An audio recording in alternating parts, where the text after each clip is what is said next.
Hey everyone, I'm Mecca here from my self-publishing blueprint, and today I'm sitting down with Ollie, the founder of Double Your Kindle Sales, and we are going to dive into exactly one of the biggest areas that most self-publishers can improve on, and that is your book description. If you think about your book description is the final roadblock, the final wall, the final obstacle, if you will, before your customer, no, they're not your customer yet, before your reader, potential reader, is going to click the buy button, become your reader, become your customer, and put that royalty in your pocket. So get ready. You're in for a good one. Ollie, welcome back to the channel, man. Always a pleasure to be here. Awesome. All right, buddy. Let's talk about book descriptions. That's what we're going to be talking about today. So I want to know, I've put a little bit of thought into my book descriptions before, like we were talking about off the camera here, but are book descriptions as important as you're saying? How do we get better with them? Why are we even talking about book descriptions today? I feel like book descriptions is the biggest area that publishers overlook because a lot of people focus on covers, a lot of people focus on keywords, but book descriptions are absolutely vital because, as you said, that's the final frontier between your customer and getting a sale. So a lot of people will just if they're outsourcing their books, they'll let the writing company just do the description for them. And they'll assume that whatever they give them is going to be good enough. But that's usually definitely not the case. Okay. So what makes a book description, a good book description? How do you tell the difference? So a good book description, because of the type of customers on Amazon, there's three types of customers. The ones who will just buy the book with the most reviews. They won't look at anything. Then you have the ones who will open a few books, they'll scan the description, and then whatever catches their eye, they'll buy that book. And then there's the ones that will read every single line. So you have to have a book description that's both easy to scan, and if someone does want to read the whole thing, it has to remove all their fears that they have going in to actually buying the book. All right. You got some bad ones and some good ones that you can kind of show us so we can kind of get a better idea. So what should we go through first? Should we go through the bad ones? Let's go with the bad one first. Okay, let's go through it. So I'm going to bring it here. I'm going to bring it up on my computer here so I can kind of follow along with you. All right. Okay. So I'll put it up on the screen so you guys can all follow along. All right. So tell me what we're looking at here. So right now we have this description for a book about developing a billionaire mindset. Okay. But the first thing that you notice is the formatting itself. Yeah. You're not noticing any of the individual words. You're not noticing any sentences. All you're noticing is that there's a lot of different formatting here. Right. And so the reason you use formatting in your book description is to draw people's eyes to certain words or certain phrases that they're going to respond to. Usually massive benefits or removing an objection they might have before buying the book. But this book, all you're actually noticing is a lot of bold, a lot of italics, a lot of underlining. You're not really looking at the words themselves. Okay. Let's just go with bold for now. Okay. So I just bold see two paragraphs. One of the best ways. You go. Sorry, go ahead. Yeah. Bold is one of the best ways you can just draw people's eyes to a big benefit in your book. But if you use it on an entire paragraph, like this description, all it does is it desensitizes people. It's not emphasizing anything anymore. In fact, it just becomes the norm. Right. Okay. So right now, when I look at this, I'm being drawn to that first big bold paragraph. But then my eyes keep going to the last line. Yeah. So you don't want them to do that before they've actually read everything else.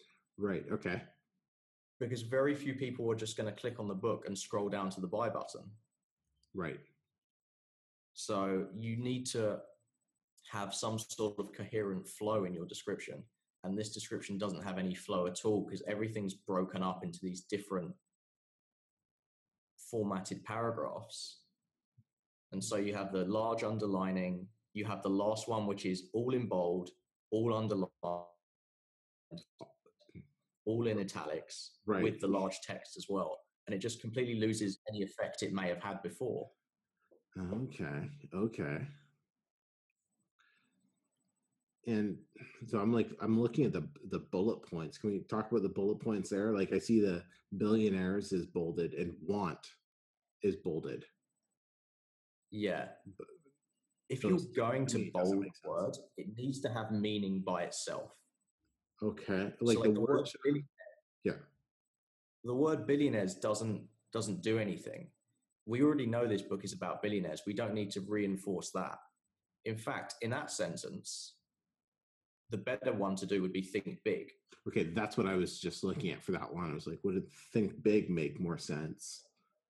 Yeah. Okay. And then if you look at the fourth bullet point, overcome fear of failure is much more important than the word want in the sentence above. Okay. Yeah, I agree with that. And just to touch on these bullet points, actually, a big problem that people make with their bullet points is that they just give away the information in the book. Okay. Your customer actually has to have an incentive to buy your book itself. And if you tell everyone what's inside it, then there's no reason to buy it. They don't need to buy the book anymore. So if you look at the first bullet point here, they start their day with a positive mentality. So that's a big point that you don't need to read the book to get now, right? Is that what you're saying? Exactly. Now, you're just going to open a new tab and say, how to have a positive mentality. Right. Or how billionaires think big. Yeah. Or how to focus on better what way to do it. Yeah. All of these bullet points give away the information inside the book. So what would be a better way of kind of rearranging or rewording some of these bullet points?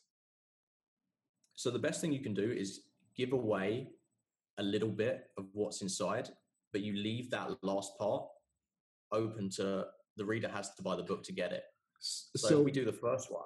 Could it be like, instead of start their day meant, or, you know, the one trait that all billionaires use to start their day, something like along those lines? That'd be perfect, because then the reader knows it's about something you do in the morning or like a morning habit, but they have to buy the book to actually find out what it is. Okay. I see the difference that you're talking about, where versus giving it away all in the description, or just being more generalized, so they have to buy the book to get the full picture. Yeah, because you have to show them there's some value in actually buying the book. And if you just give all the value away for free, then they have no incentive to buy it. Okay. What else can you pick apart with this particular description?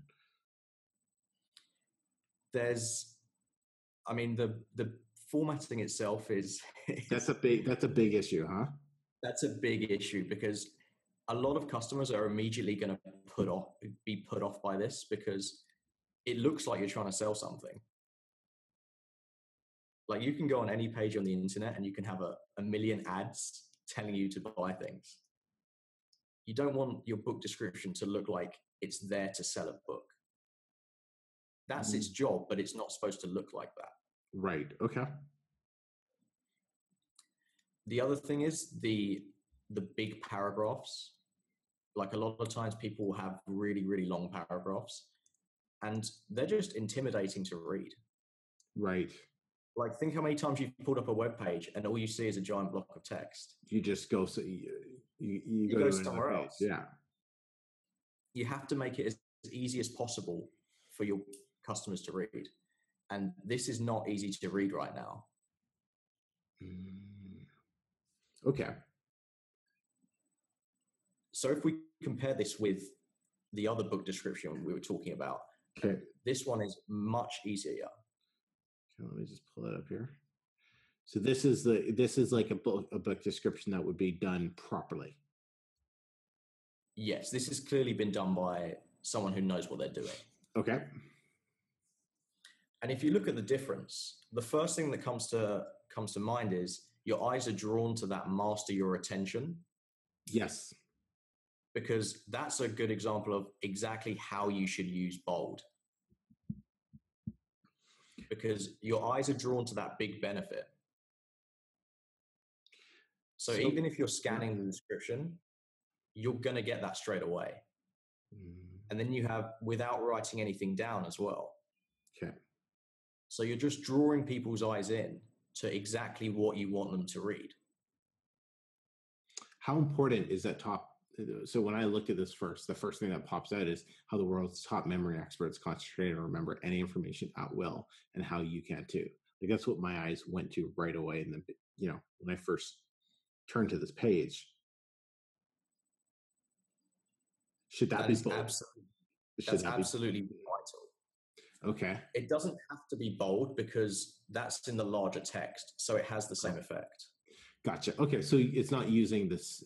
Oh, I've done that with a few of mine actually. Larger text and bolded, because why not? You can do both. Yeah. It's not necessarily a turn-off, but some people will be turned off by it. Okay. This just looks cleaner. It looks more professional.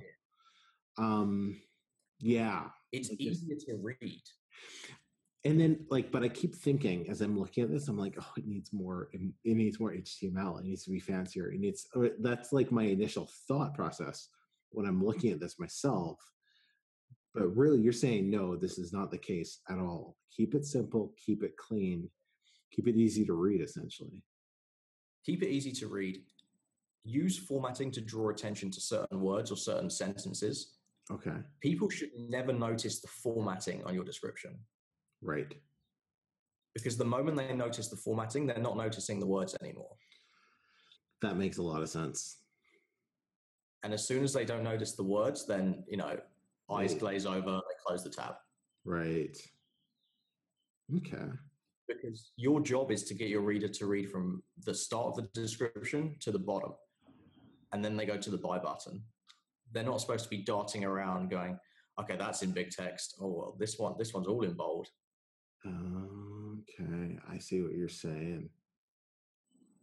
Okay. And let's look at these bullet points compared to the last one. Yeah. These bullet points, they don't give away the secret. So the 3 bad habits that keep you from easily remembering important information. What are those 3 habits? Exactly. He could have just said, I'm blanking on this right now. I'm forgetting to remember important information. He could have just said, write down everything. Like it would have been, that's probably what's inside the book. But without mentioning it in the description, it forces you to read the book if you want to find out more. I can't Google that because I don't know enough about it to Google. Exactly. And then the second one, how a simple pattern of thinking. The first thing that does to a customer is, oh, I wonder if I do that. They're thinking, oh, do I have that problem? Maybe the book will help me solve this problem. So that's like talking in your customer's language again. Exactly. Look at the last part of this second bullet point. So you'll never be known as someone with a quote unquote bad memory. And that's a real problem that people have. Everyone can relate to that. Yeah. Everyone can relate to that. And the phrase bad memory, like how many times has someone said to you, oh, I've got such a bad memory? It's that language that you talked about during that other video we did. Exactly. You have to talk in the way your customers talk. Wow. Okay.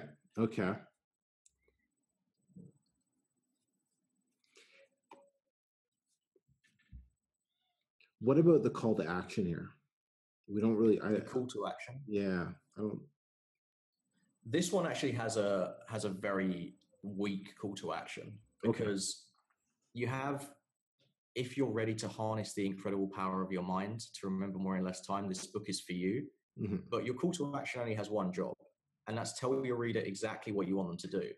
And this book is for you doesn't tell them exactly what you want them to do. It's scroll up and click buy, or buy this book today. Yeah. Right. It's okay. Because like this book is for you. Yeah, it's implied. And me and you, we know what that means. We know what the author wants us to do there. But some people, this might be their first time on Amazon. So they don't know what to do. They don't. Yeah. Okay. That makes a lot of sense. Now. Yeah. This is a weak call to action, actually, because your call to action really should be in bold. Okay. Can you use the larger heading? I don't for the call to action. I use the large heading for the description headline itself. And then that's it? You don't use heading 1 for anything else? Nope. Oh my God. Okay. I usually use, my call to action is always in the heading 1. So it's like got the big heading up here and the big heading down here and a whole bunch of stuff. It's not necessarily a bad thing. Okay. But I am as long as you're not using the big heading 1 like multiple times throughout the description. No, I'm not. That's very interesting. So that's cool. Can you explain to us the different parts of the description? Okay. So you start with your headline. Okay. So what should a good headline or heading be? What's its purpose? It only has one job. Okay. And that's to get the customer to click that read more button and read the rest of your description. So you don't have to sell the book in the headline. Oh man. Okay. It's like all you need to do is get them reading the next line. And then once they click that read more button, you go into what I call the story part of the description. It doesn't always have to be a story, but this is what you know when you go into a store and they have you go into a big store and they have that gap between the doors and where the actual products are. Yeah. That's called the decompression zone. And your book description has to do the same thing. You have to make people forget you want them to buy something. You just ease them into the whole thing. Whereas if you come out swinging and going, this book's amazing, you're going to lose 10 pounds in a day, their guard's going to go up. It's going to have the opposite effect. Wow. Right there, that was golden. That was golden. Right. You're going to change your descriptions now. I got so much work. I got to have one. Yeah. Man, I'm going to have my assistant check this video out too, for sure. Because that was right there. That was just golden. The decompression zone. Okay. Decompression zone. Maybe I'll change the lesson title to decompression zone. Love it. Okay. So your headline, its only purpose is to capture or to get the reader to click read more. That's it. Yeah. That's all it has to do. Okay. No one goes from the headline to the buy button. Okay. That doesn't happen. So headline, decompression zone, easy. Don't try to push it down their throat. Then don't try and push it down their throat. Just talk about their problems. Just relate to them. Okay. Then when you get to the bullet points, then you can start talking about benefits. Because now they've eased into it, they're more willing to respond to you making any claims. Okay. And the benefits of your book, if you use the bullet points in the way I was saying before, like don't just give away the information. Don't give away. And that's something most people you think are doing. Like absolutely. Yeah. 100%. Like if your book is not selling, you're probably just telling the customer what's inside it. Man. Okay. And then once you finish with the bullets, or bullet points, before you tell people to buy the book, before you go into the call to action, you need to have a little section in there just about removing any of their potential objections they might have. Okay. Like, is this book, is this author actually credible? Is the information in this book going to work? And more importantly, is the information in this book going to work for me? Okay. Because a lot of people don't buy things because they don't have that confidence in themselves that they can apply the information and make it work for them. Yeah. All right. And then what's the next part? Like, let's walk through it all the way down to the buy now, to the call to the action, or do you do the call to action now, essentially?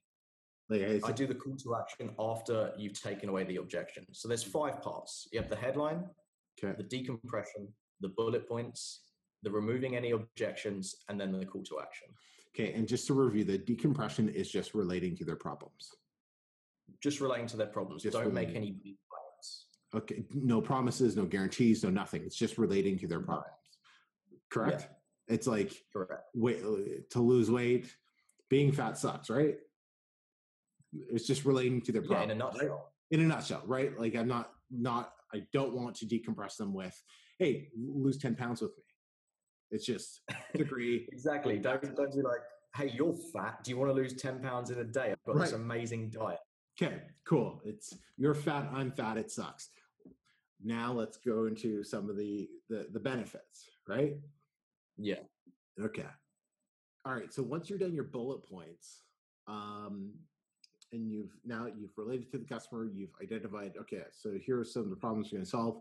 What was the 4th point right before you get to the call to action?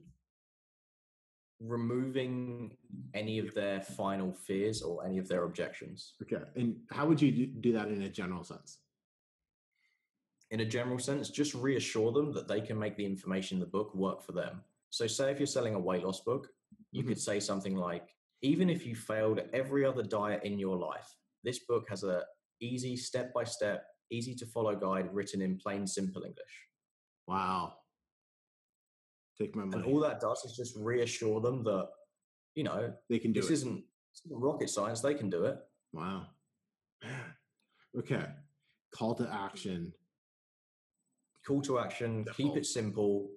Don't introduce any new information. Just scroll up by now. Yeah, just tell them exactly what you want them to do. Don't try and knock it out of the park with like a really clever slogan or a phrase. Okay.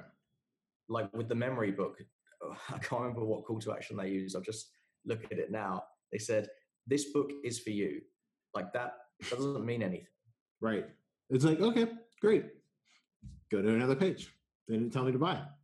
Right. Exactly. And like coming from sales, the number one rule in sales is ask your customer to buy. You have to ask your customer to buy because they're not gonna they're not gonna start begging you to take their money. Yeah, your customer's not gonna beg you to say take my money. Like you have to say you gotta ask them to buy. So okay, I just sent you. Can we go through my description now? Absolutely, we can. I just sent you one of my books. Okay, I'll put this up on the screen so everyone can follow along. So this was my 2nd book. Now I've gone through this as I've grown in the business and tried to adjust it the best I can. Wow, I'm only selling this for $478. So this book doesn't really do much. You can see the BSR as well, 1 million. So let's go through this and step by step the way you were doing it. I'd love to hear your feedback. And don't play nice. So help me learn. So we have the headline: lose the weight and keep it off without giving up your favorite foods. That's not bad. Okay. I personally wouldn't underline it as well as having the big text. Well, you know me, I just want to put as much formatting in this as possible. Aggressive formatting.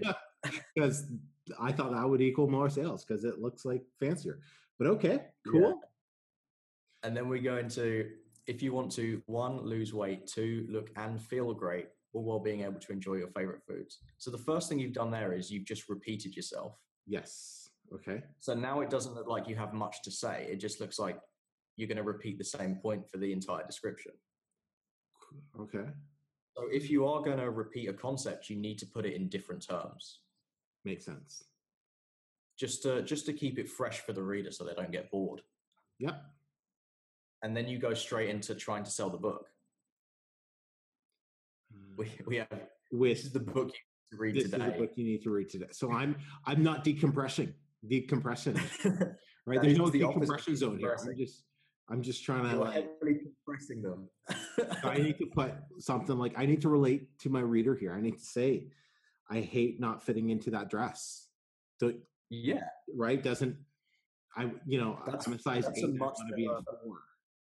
That's a much better way of doing it than just saying, you've literally said, I have a book, you need to buy it. Okay. Like, think about that from a real life perspective. If you walked into that store and someone came like waving a book at you, like that's not going to work. Wow. No wonder this book's not doing anything. Okay, let's keep going. Let's keep Okay, and then the formatting thing I was talking about earlier, like we have the same problem now because this text is bigger. And so there's not really a natural flow anymore. It's like a series of blocks of text. Yeah, okay. Yeah. Like the Discover. This isn't a bad sentence, but it would be a lot more powerful if you just said it in regular text. In the regular text without the formatting. Without the larger font? What about the permanently underlined? I would bold, keep it off permanently. Okay. But that's not something I would introduce this early. I'm still decompressing. At this stage, you're only 2 lines in. You still need to give them a little bit of rapport. Okay. All right. I hear you. Okay. This next one's good. Most diet books promise you will lose 10 pounds in 10 days. They are complete myths. That's not bad. Invalidating the competition, being relatable. Right. And then we have contains only proven and tried methods to get you to your ideal weight.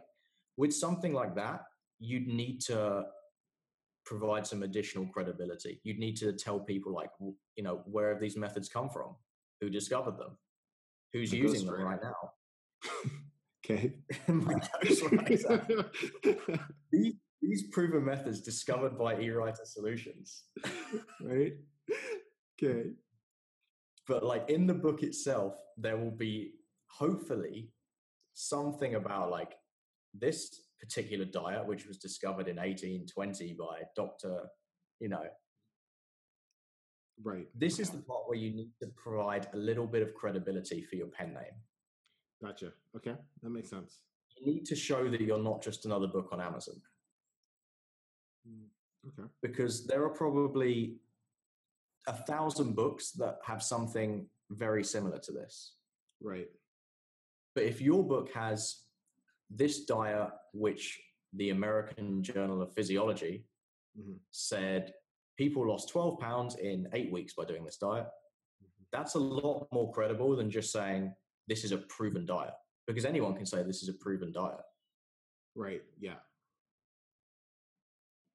And then let's keep reading. Learn why having a slice of your favorite cake is not the reason you haven't lost the weight you wanted. Like that sentence doesn't need to be in bold. Yeah. Reading it now, I understand that. And then we're back again to the big text. So all that's doing is it's snapping your reader out of whatever flow they had. Okay. Because now they're looking at the big text again, then they have to go back to the small text. Like as a reader, like that could be annoying to read. Really? Okay. I never thought about that being annoying. The only thing you want them to do with this formatting is draw their eyes to certain phrases. Okay. They should never notice the formatting itself. Then we have, it's about your mentality towards yourself and the lifestyle you want to live. That's good. As a certified personal trainer, that's good as well. You're providing some credibility for your pen name. You're not just a random author. You're a certified personal trainer. Fun fact, I actually had a certified personal trainer write this book. Perfect. Yeah. One thing I am going to say is that a lot of times people will make blatantly false claims. Yeah. Like just don't do that. So don't, okay, because it's just easier to write or easier to go on the. Oh, anyone can say that they're a trillionaire who writes $2.99 books on Amazon on the side. Right. Okay. Makes sense. Yeah. Like don't make false claims. Like it's better to be, for your reader to think you're an enthusiast about the subject than this like mythical being that decides to write $2.99 ebooks. Okay. Makes sense. Like it's just about being relatable and being realistic. Yeah. Okay. And then we have more big text. Learn how to have the power to say yes to a healthier and more energized self. That sentence itself is pretty good. But once again, like you have the big text, like you've used that 3 times now. Yeah. So it's starting to lose. I keep using it. It's starting to lose any effect. Okay. And then we go into the bullet points. Now, using check marks instead of dots, does that win me any points? I'll give you some brownie points for that. That's kind of cool. Yeah. All right. I don't know if it has any effect on sales, but it's cool that we're just using right. Yeah. Okay. Cool. You have bolded every other one, which is something we did talk about before. We did. You right? are going to That's something every I do. other bullet point in bold. Only do it if you have a giant list of bullet points. Define a giant list is what, 10 to 15 plus? More than 12. Yeah. Okay. Like if you've only got 6, don't start bolding every other one, because then it just looks like you don't really know what you're doing. Okay. Yeah. Well, clearly with this description, I don't know what I'm doing. As the more you go through, this is one of the early ones. And this was book 2, but I went through this book probably about a year ago as well. So yeah. Okay. What difference a year makes? Oh, it was beyond garbage beforehand. Like this is much better than, well, at least I think it was. Maybe you'll look at it and you'll be like, actually, it was better before, but I don't have that anymore. So, okay. Let's look at the bullet points themselves. Okay. We have how to overcome cravings. It's not bad, but it could be better. How to overcome cravings at all times of the day. Exactly. It's more specific now. Right. Or how to overcome cravings, even if that's your biggest weakness in following a diet. Oh, okay. Okay. Because then you're just reassuring the reader this information works for them. Okay. Then we have sample meals and workout routines. You could have sample meals you can make for less than $1. Oh man. Okay. I see. And then you already have without stepping foot in a gym. You could have workout routines you can do from home with no special equipment. And do you see how much more powerful that is than just saying sample meals and workout routines? Yeah, no, so much better. And then we go back to the bold, losing the weight you want. Because you see what I was talking about earlier, it just reiterates itself here. You're not noticing any specific words or phrases now. You're actually noticing the bold. Yeah. No, it totally. Yeah, I hear you on that. What about my call to action? How's that? To learn what it takes to lose the weight and keep it off, click the buy now button at the top right of the page. That's pretty good, actually. Okay, just the heading is not the regular text you said. Yeah, like I would do it in bold. If you do it in H2 or H1, it's not the worst thing in the world. Okay. But this call to action is good because it tells the reader exactly what you want them to do. Right. Cool. All right. One last thing. Yeah. Lose is spelled LOSE. Are you kidding me? Yeah. This is not. It's not just you. I'm not trying to make you look stupid. This is a really common spelling mistake. Okay. Yep. No. I must not have been using Grammarly when I wrote that. Oh, Grammarly is the shit. Oh, sorry for swearing on your channel, Mac. I've got you. Have you not watched any of my videos? I speak my mind here on YouTube. I don't care about their monetization. Grammarly is the ish. So call to action is good. If you could rate this on a scale of 1 to 10, where would you rate this? 10 being the best description in the world, 0 being... I would give this a 4. A 4. Wow, really? All right. So this is great to kind of see, right? Because then this basically is wow. And I was just about to start running some ads to this book. Thank God I didn't. That would have been a great waste of money. I'm going to work on that description first to see if I can do anything else with this book. If you have a good description, you will get much better ROI from ads. Yeah, I can only imagine, right? Because you've paid for the ad once they've clicked on the book, but if your description is not going to get them to click on the buy, well, you're just spending money. People who click on ads are more likely to read your whole description rather than being the hyper buyers who only just buy the one with the most reviews. Yeah, no, that makes a ton of sense, man. Wow, that was great. That maybe I'll have you go through some of my other book descriptions off camera. So. Tell me, let's talk about how to double your Kindle sales. Can you tell me about it? Tell me about your course and what you offer.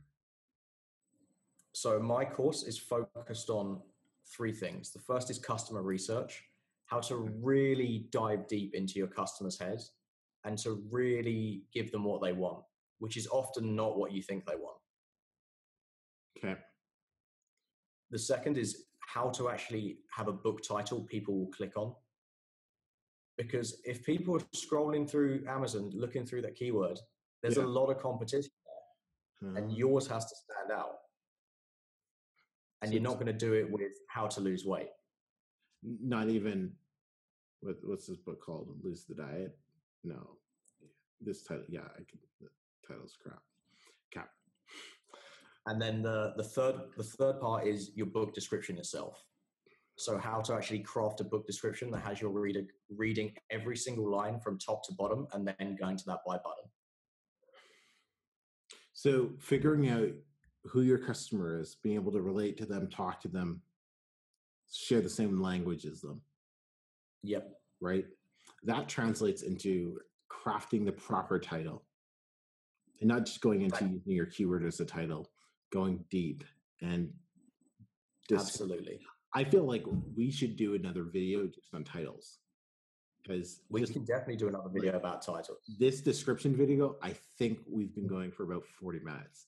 I have a feeling there's so much more we could talk about, but the titles, I think that's something we could definitely do a cool video on that, because I'd love to learn more about your thought process behind titles.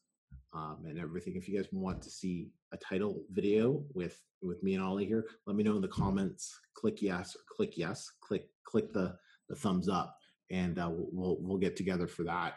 So then that translates into the description, and well, just like what we've been doing for the last half hour or so, just crafting the proper description to get people to buy your book without them knowing that you're actually selling the book to them, so to speak. Yes. Yeah. That's exactly what it is. If I'm a brand new publisher, should I take that? Or if you've made your first $1,000, mm-hmm. then my course can take you to the next level. If you haven't published a book, or if you've published maybe like one book, mm-hmm. then I'd recommend getting my self-publishing blueprint first and learning the basics of the process. So this is not for the basic publishers who are just trying to figure. This is not a basic publishing course, no. No. So this is no. Go ahead. No basic lessons inside. Okay. So this is definitely for people. Like there's no technical information. Right. So this is for people who they're already making over $1,000, who really want. Yeah. Ideally, you've made your first $1,000. Take things to that next level. Now that's really cool, man. It's I'm really excited about that, because, we've been talking for the last few weeks, and you have drastically helped me craft some better titles for some of my other books. And as you can see, I'm still figuring out my descriptions and just getting those worked up with some of the newer books since I've been talking to you and going through some of your material here. So that's really, really cool. We'll have a link in the description for those of you who want to find out more about how to increase your Kindle sales and take your publishing business to the next level. Just check out Ollie's info in the description there.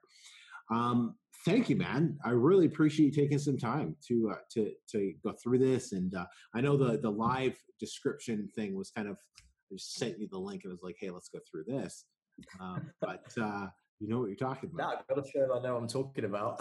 Yeah, no, this was cool, man. This was cool. So awesome. Hey, thank you so much. And those of you who want more information, we'll have Ollie's first link in the description. You can go and check it out. And let us know if you have any questions for myself or Ollie in the comments. We are more than happy to help you out. Speak to you all soon. Take care. Wow, what a great interview. Hey, if you are somebody who's ready to take action, then I've got a special deal for you for very, very limited time only. When you click the link below and you sign up for double your Kindle sales, I will work with you and coach you for your first month inside my accelerator program for $1. That's right. Not only do you get all of the info that you're going to get inside Double Your Kindle Sales. But for $1 for the first month, you get coaching with me personally, Emeka Osai, as well as all previous webinars that have been filmed so far inside the Self-Publishing Accelerator Coaching Program. Use the link below, sign up, and I will get in touch with you once your registration has been confirmed with Double Your Kindle Sales. And I'm excited to take your business and your life to the next level. See you inside.